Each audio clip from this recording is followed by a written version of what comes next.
اس میں پولیرٹی پائی جاتی ہے. تو اس کا جواب ہم لکھ سکتے ہیں water is a polar solvent while most covalent compound are non-polar.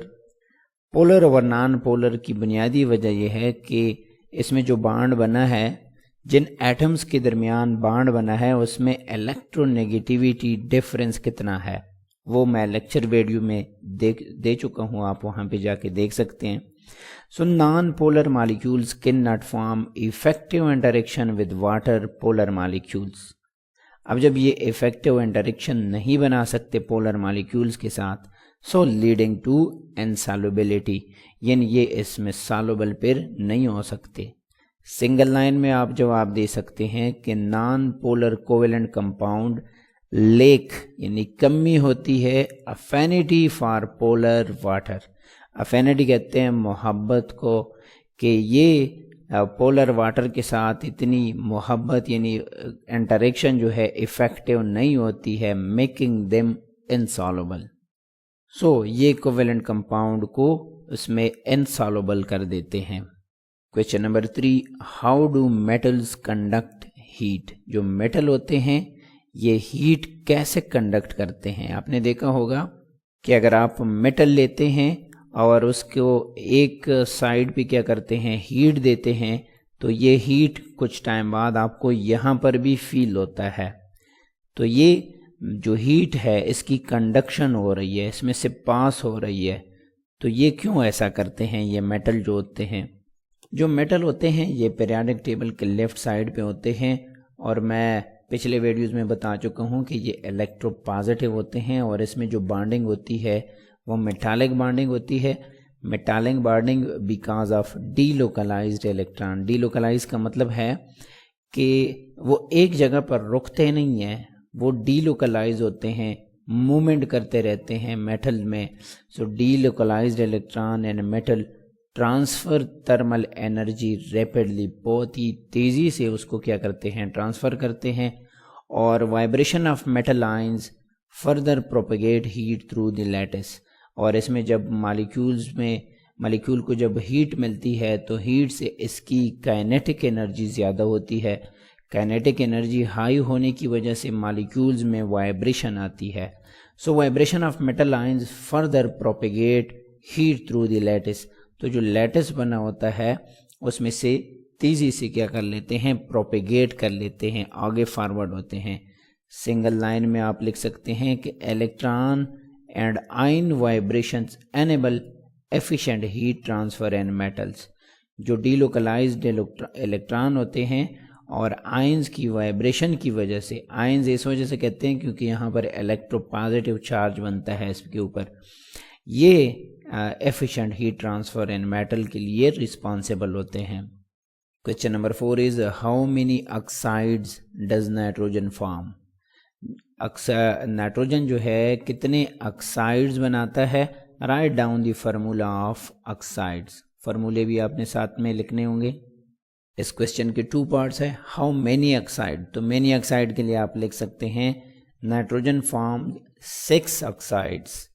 اور فارمولا جو ہے آپ اس طرح سے لکھ سکتے ہیں nitrous oxide N2O، nitric oxide NO، nitrogen dioxide یعنی نائٹروجن کے ساتھ 2 آکسیجن تو nitrogen dioxide, dinitrogen یعنی 2 نائٹروجن، ٹرائی آکسائڈ یعنی 3 آکسیجن تو N2O3، ڈائی نائٹروجن، ٹیٹرا آکسائڈ، ٹیٹرا کہتے ہیں 4 کو، ڈائی کہتے ہیں 2 کو، 2 نائٹروجن 4 آکسیجن، اور ڈائی نائٹروجن پینٹا آکسائڈ.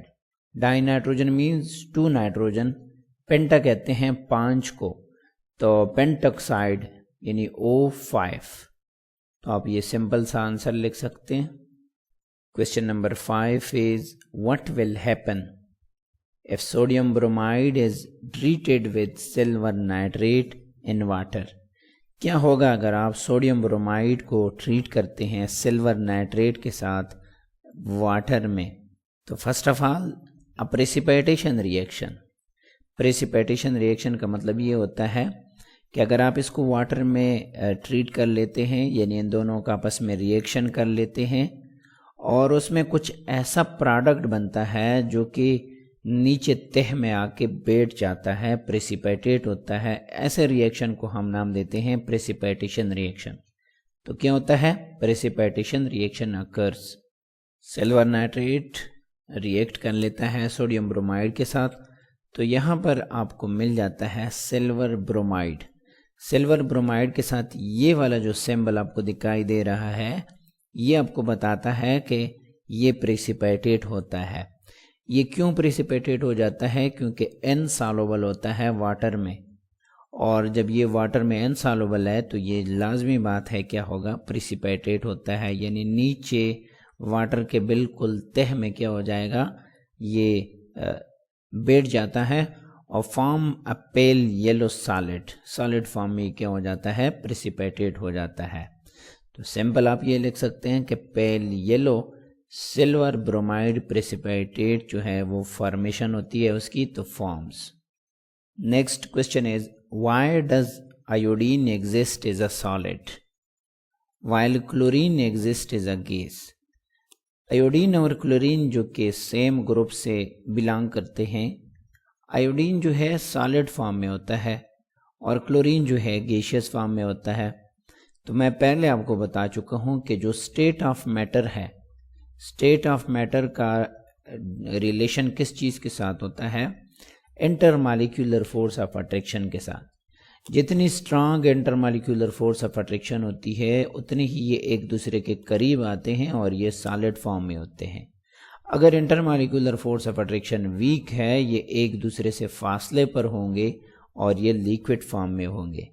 اور اگر intermolecular force of attraction بہت ہی ویک ہے تو یہ زیادہ فاصلے پر ہوں گے اور یہ گیشیس فارم میں ہوتے ہیں. سو اس کا ہم آنسر لکھ سکتے ہیں کہ آیوڈین، یہ مالیکولر آیوڈین کی بات کر رہی ہیں، has a stronger London dispersion forces.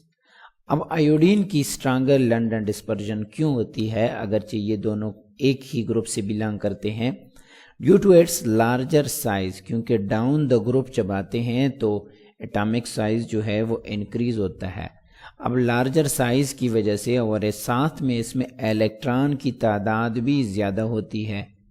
اب اسٹرانگ لنڈن ڈسپرجن فورسز ہے، اس کا مطلب ہے کہ اس کو بریک اپ کرنے کے لیے ہائی انرجی کی ضرورت ہوگی. سو اس کا بائلنگ پوائنٹ بھی ہائی ہوگا اور یہ سالڈ فارم میں ہوتے ہیں. Chlorine has weaker forces remaining gaseous. اس سے سمپل الفاظ میں آپ اس طرح سے لکھ سکتے ہیں کہ larger iodine molecules have stronger intermolecular forces solidifying. یہ اس کو کیا کر لیتا ہے؟